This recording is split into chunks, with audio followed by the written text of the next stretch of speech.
الحمد لله وكفى وسلام على عباده الذين اصطفى أما بعد فأعوذ بالله من الشيطان الرجيم بسم الله الرحمن الرحيم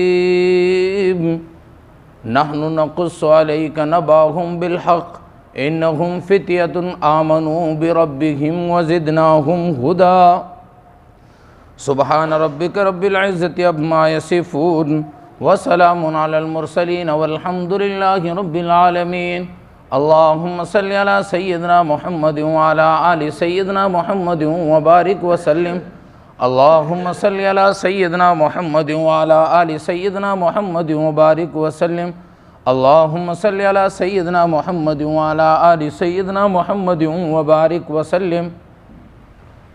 محترم بزرگوں اور بھائیوں، میں نے سورہ کہف کی آیت نمبر 13 تلاوت کی ہے، جس میں اللہ رب العزت نے نوجوانوں کے ایمان کو بیان کیا ہے۔ فتیتن کا لفظ استعمال کیا ہے۔ فتن کے معنی آتا ہے جوان آدمی۔ سورہ کہف وہ سورت ہے جس کی بہت بڑی فضیلت ہے۔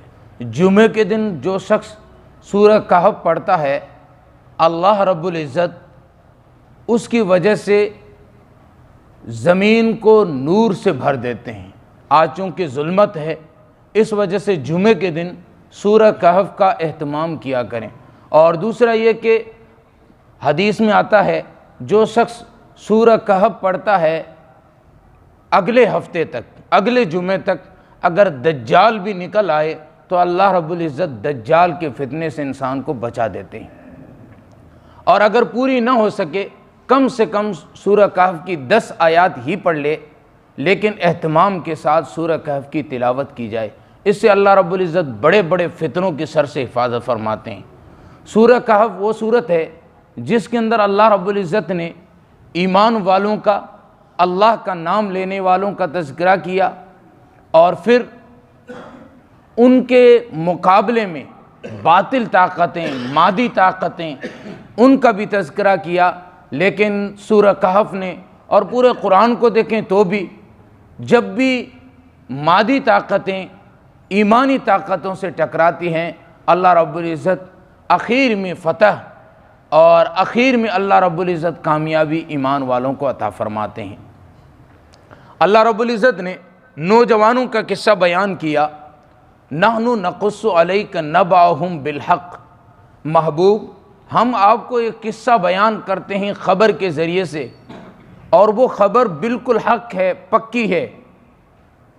انہم فتیۃ آمنوا بربہم وزدناہم ہدی۔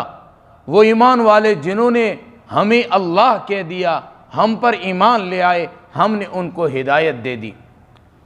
ان چند نوجوانوں نے دیکھا ساری کی ساری قوم بتوں کی پوجا کر رہی ہے، ساری کی ساری قوم اللہ کو چھوڑ کر اللہ کے غیر کی پوجا کر رہی ہے، تو وہ کھڑے ہو گئے۔ ایک بندہ الگ ہوا، دوسرا الگ ہوا، تیسرا الگ ہوا، یہ الگ جا کے قوم سے الگ تھلگ ہو کے بیٹھے، آپس میں مشاورت ہوئی، مشورہ ہوا، تو سب کا عقیدہ ایک تھا کہ ہم ان بتوں کی پوجا نہیں کر سکتے، ان بادشاہوں کی ہم پوجا نہیں کر سکتے، ہم تو اس کی پوجا کرتے ہیں جو کائنات کا رب ہے، ربنا رب السماوات والارض، جو ہمارا اور زمین و آسمان کا مالک اور خالق ہے، زمین و آسمان کا الہ ہے، ہم اس کی پوجا کریں گے۔ اور ان کے ساتھ ایک کتا بھی آ کے بیٹھ گیا۔ یہ 7 لوگ انشاءاللہ کبھی سورہ کہف کی تفسیر لیں گے جب پورا واقعہ۔ تو اس واقعے سے، اس پیغام سے یہ بات ہے کہ اللہ رب العزت نوجوانوں کو ذریعہ بناتے ہیں جب بھی کسی قوم کو بدلنا ہوتا ہے۔ کسی نے کہا کہ عقابی نظر پیدا جب جوانوں میں ہوتی ہے تو منزل نظر آتی ہے انہی آسمانوں میں، کہ جب یہ عقابی نظر اور جب بدلاؤ کی نظر ان کی نگاہوں میں ہوتی ہے، پھر اللہ رب العزت ان کو ولایت کا تاج دے دیتے ہیں۔ آج کل ہمارے معاشرے میں ہم دیکھیں تو نوجوان یوں سوچتے ہیں یار ابھی تو عمر ہے، بوڑھے ہوں گے جب مسجد کو پکڑ لیں گے، مسجد کے کھونٹے بن جائیں گے، ابھی تو مزے کیے۔ نہیں، جوانوں کی جوانی جب دنیاوی طاقتوں پہ لگی تو دنیا کی بہت ساری طاقتیں ابھر کے آ گئی۔ اگر ہم اپنے نوجوانوں کی، اپنے بچوں کی طاقتیں، ان کی محنتیں اللہ کے دین کے لیے لگائیں تو اللہ رب العزت سربلندی عطا فرماتے ہیں، اللہ رب العزت ولایت کا مقام عطا فرماتے ہیں۔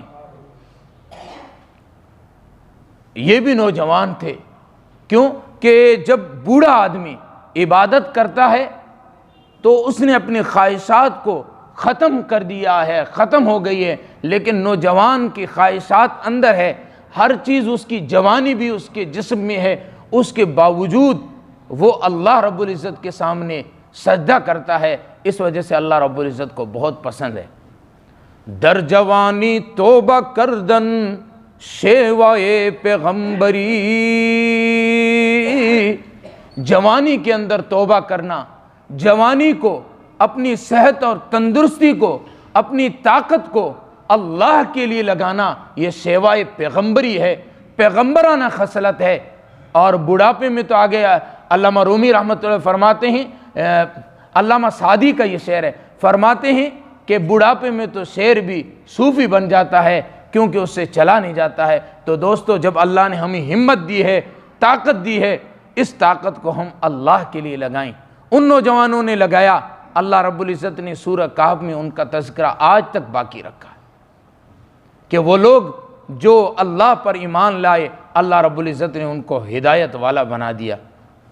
اور ایک جگہ قرآن مقدس کہتا ہے ان الذین قالوا ربنا اللہ، وہ لوگ جنہوں نے کہہ دیا اللہ ہمارا رب ہے، ثم استقاموا، پھر اس پر ڈٹ گئے، تتنزل علیہم الملائکۃ الا تخافوا ولا تحزنوا وابشروا بالجنۃ التی کنتم توعدون۔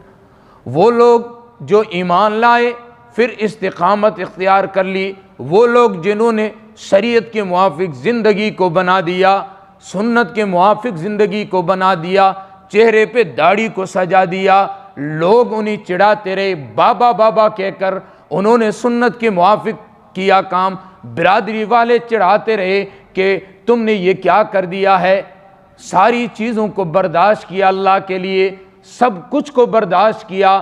برادری والے کہتے ہیں تم نے شادی کے موقع پر یہ چیزیں کیوں کی ہے، وہ کہتا ہے میں نے اللہ کے لیے کی ہے، میرے نبی کی سنت ہے۔ پھر برادری والے مخالف ہو گئے، لوگ مخالفت کرنے پہ آ گئے، اس کے باوجود بھی یہ استقامت پہ رہا۔ تتنزل علیہم الملائکہ، ان لوگوں کے لیے اللہ رب العزت فرشتوں کو خوشخبریاں اور مبارکیں بات دے کے بھیجتے ہیں کہ ان کو کہہ دو تمہارے لیے جنت ہے۔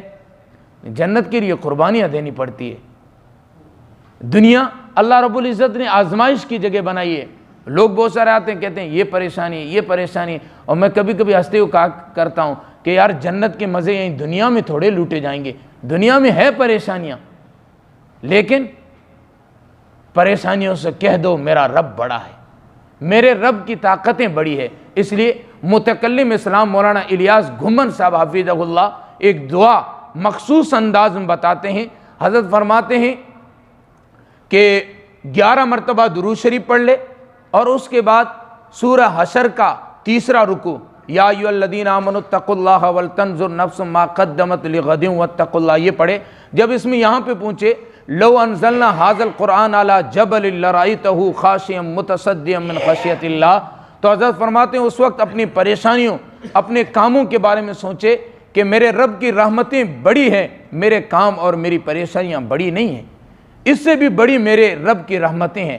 پھر جب یہ پڑھ لے آگے ہوا اللہ الذی لا الہ الا هو الملک القدوس السلام المؤمن المہیمن العزیز الجبار المتکبر سبحان اللہ عما یشرکون، آگے ہوا اللہ الخالق البارئ المصور لہ الاسماء الحسنی، یہاں جب پہنچے پھر اللہ رب العزت کے 99 نام پڑھے، پھر درود شریف 11 مرتبہ پڑھے اور اللہ رب العزت سے دعا کرے۔ حضرت فرماتے ہیں کہ آزمایا ہوا ہے، پھر جو بھی اللہ سے دعا مانگی جاتی ہے اللہ قبول فرما دیتے ہیں۔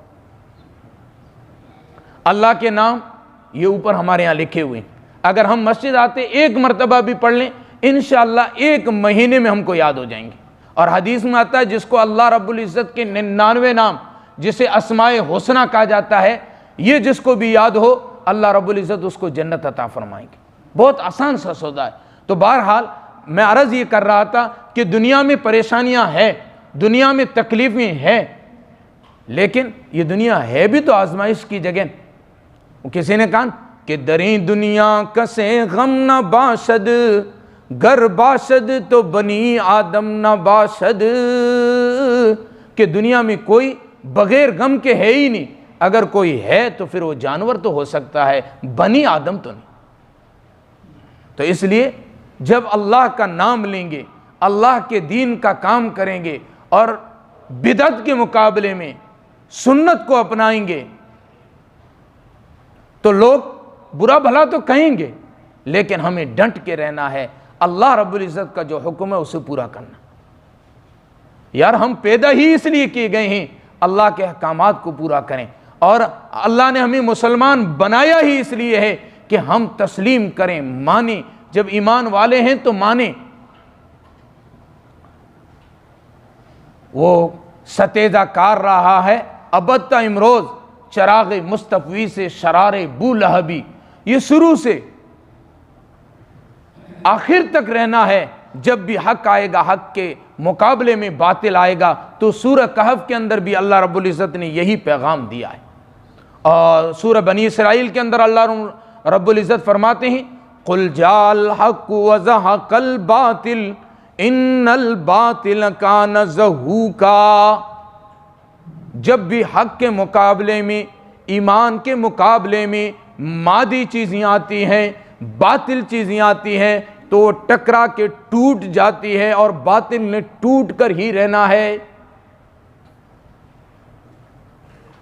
تو اللہ رب العزت کی عبادت اصل یہ ہے کہ صحت اور تندرستی ہو، ان دنوں میں اللہ رب العزت کی عبادت کی جائے، اللہ کو ان دنوں میں یاد کیا جائے۔ بڑھاپا آ گیا، گھر والوں نے اب کسی کام کے بھی نہیں ہے، یہ بندہ یوں سمجھ کے چھوڑ دیا، پھر مسجد پکڑیں، یہ کوئی کمال نہیں ہے۔ ہاں یہ بھی اللہ کی ایک توفیق ہے کہ اللہ نے توفیق دی، چلو، لیکن اصل یہ ہے کہ ہم اپنی جوانیوں کو صحت اور تندرستی، اور اللہ رب العزت نے ہمیں جو فرصت دی ہے ان ایام کو ہم اللہ کی یاد میں لگائیں۔ تو اللہ رب العزت نے نوجوانوں کا واقعہ نحن نقص علیک نبأہم بالحق انہم فتیۃ آمنوا بربہم وزدناہم ہدی۔ ہمارے ہاں جو تصور ہے کہ جوانی میں کوئی ولی نہیں بنتا، آئیے اس پر چند میں تاریخ کے واقعات سناتا ہوں۔ ہمارے ہندوستان کے ایک بزرگ، سلسلہ عالیہ نقشبندیہ کے مجدد جنہیں کہا جاتا ہے، 1000 سال کے بعد مجدد پیدا ہوتا ہے، مجدد الف ثانی، یعنی دوسری جو یہ صدی، 1000 صدیاں جو چلے گی، ان صدیوں کا جو مجدد ہے وہ مجدد الف ثانی رحمۃ اللہ علیہ ہے۔ ان کے یہاں ایک بیٹا پیدا ہوتا ہے، ان کا نام بھی رکھا جاتا ہے خواجہ محمد معصوم رحمۃ اللہ علیہ۔ 9 سال کی عمر میں یہ اپنے زمانے کے امام بن جاتے ہیں۔ 9 سال کی عمر بچوں کی کھیلنے کی ہوتی ہے، اس عمر کے اندر یہ زمانے کے امام بن جاتے ہیں۔ اللہ رب العزت نے ولایت کا ان کو مقام عطا فرما دیا۔ تو جب اولاد کی تربیت اس طرح ہو تو اللہ رب العزت جوانیوں کے اندر ولایت دے دیا کرتے ہیں۔ امام شافعی رحمۃ اللہ علیہ، محمد بن ادریس الشافعی رحمۃ اللہ علیہ، اور حضرت خاندانی طور پہ قریشی ہے۔ تو حضرت امام شافعی رحمۃ اللہ علیہ بچپنے میں 12 یا 14 سال کی عمر ہے، اور حدیث کے امام تھے اور وقت کے ولی تھے۔ ان کا ایک مشہور واقعہ ہے کہ حضرت پڑھا رہے ہیں اور بڑے بڑے لوگ ان کے پاس حدیث پڑھ رہے ہیں، اور حضرت حدیث ارشاد فرما رہے ہیں۔ لوگ ایسے بھی ہیں جو سفید ریش بزرگ بھی ہیں حضرت کے شاگردوں میں۔ اتنے میں ایک چڑیا یا کوئی پرندہ ایک آتا ہے، حضرت کے سامنے آ کے بیٹھ جاتا ہے۔ حضرت 12 سال یا 14 سال عمر ہے، حضرت شاگردوں کو چھوڑ دیتے ہیں اور اس پرندے کے ساتھ کھیلنا شروع کر دیتے ہیں۔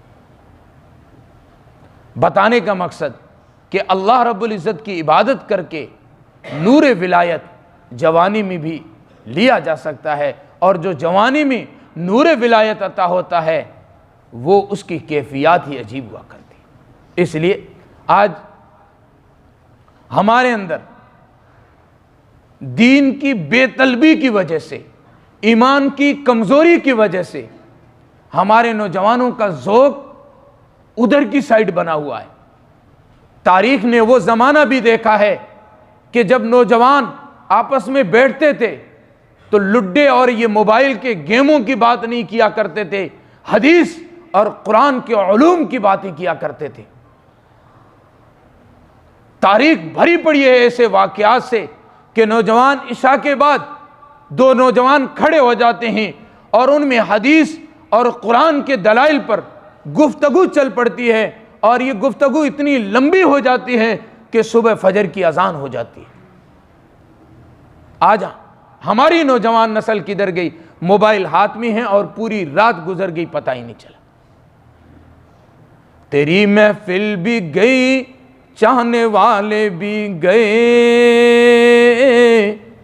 تیری محفل بھی گئی، چاہنے والے بھی گئے، شب کی آہیں بھی گئی، صبح کے وہ نالے بھی گئے، تکبیر تو اب بھی ہوتی ہے مسجد کی فضا میں اے انور، جس ضرب سے دل ہل جاتے تھے وہ ضربیں لگانا ہم بھول گئے۔ جو ہماری اصلاح کا ذریعہ تھا، ایمان کی دعوت، لا الہ الا اللہ کا بول، آج وہ ہم سے دور چلا گیا۔ ایک نوجوان کا واقعہ حضرت پیر ذوالفقار احمد نقشبندی نے لکھا، فرماتے ہیں کہ ایک بوڑھی اماں جو بات کرتی ہے، بات بات پر قرآن مجید کی آیت پڑھتی ہے، وہ واقعہ نقل کرنے والے وہ کہتے ہیں کہ میں اس کو چھوڑنے کے لیے اس کے گھر گیا، اس نے اپنے بیٹوں کو آواز دی، تین نوجوان جن کے چہروں پہ کالی اور گھنی داڑھی ہے اور چہرے پہ نورانیت ہے، وہ تشریف لائے، میرے لیے کھانا پروسا گیا، اور ان سے میں نے پوچھا تمہاری ماں میں نے عجیب کیفیت دیکھی، کہا کہ 40 سال ہو گئے ہیں ہماری ماں نے قرآن کے علاوہ کوئی لفظ اپنے منہ سے نہیں نکالا۔ جب ایسا ماحول ہو، ایسی تربیتیں ہو، پھر جوانیاں گناہوں پہ نہیں لگا کرتی ہے، پھر جوانیاں شراب پہ نہیں لگا کرتی ہے، پھر جوانیاں قرآن اور حدیث پہ لگا کرتی ہے، پھر جوانیاں اللہ کے فرما برداری کے لیے لگا کرتی ہے۔ آج ضرورت ہے کہ نوجوان اپنے اندر طلب پیدا کریں، دین کو سیکھیں۔ یہ جوانی ختم ہو جائے گی، یہ دنیا بھی ختم ہو جائے گی، یہ کچھ نہیں ہے۔ وہ علامہ سید عبد المجید ندیم صاحب رحمۃ اللہ علیہ فرمایا کرتے تھے کہ نو شیرواں کے در پر لکھا تھا آب زر، یہ کسریٰ کے بادشاہ کا نام تھا نو شیرواں، کہ اس کے محل کے اوپر آب زر سونے کے پانی سے لکھا ہوا تھا کہ اس منزل غریب کے ساکن کہاں گئے۔ نوجوانوں، ہم نے دیکھے یہ ہزاروں جن کا معطر بدن تھا، مشین چلن تھا، قبر کہن کھو دی گئی، نہ عضو بدن تھا نہ تارے کفن تھا۔ تقی میر درد کہتا ہے کل جو کاسائے سر پر جو پیر آ گیا، یکسر استخانے شکستہ سے وہ چور تھا، کہنے لگا دیکھ کے چل اے بے خبر، کبھی میں بھی کسی کا سرے پرغرور تھا، کبھی مجھ میں بھی جوانی تھی، میرے جسم میں بھی طاقت تھی، لیکن موت نے آ کے مجھے دبوچا اور قبر میں پہنچا دیا۔ قبر نے میرے ہڈیوں کو اور میرے گوشت کو، میرے جسم کے ہر عضو کو کھا کے ختم کر لیا۔ تو دوستو، یہ سب چیزیں ختم ہونے والی ہے۔ جو ہم ایمان بنائیں گے، قرآن اور حدیث سیکھیں گے، اس علوم پر ہم جو محنت کریں گے اور اللہ سے جو لو لگائیں گے یہی باقی رہنے والا ہے۔ تو میں نے قرآن مقدس کی جو آیت پڑھی تھی، اللہ فخر کے ساتھ کہتے ہیں محبوب نحن نقص علیک نبأہم بالحق، ہم آپ کو ایک پکی اور سچی خبر بیان کرتے ہیں، انہم فتیۃ آمنوا بربہم وزدناہم ہدی، وہ نوجوان جنہوں نے جوانی کے اندر خواہشات کو چھوڑ کر اللہ پر ایمان لائے، اللہ کے احکامات کو پورا کیا، ساری برادری کے مقابلے میں انہوں نے اللہ کی توحید کو، اللہ کی وحدانیت کو اپنایا، ہم نے ان کو ہدایت دے دی اور آنے والے لوگوں کے لیے ہم نے ہدایت کا ان کو ذریعہ بنا دیا۔ اللہ رب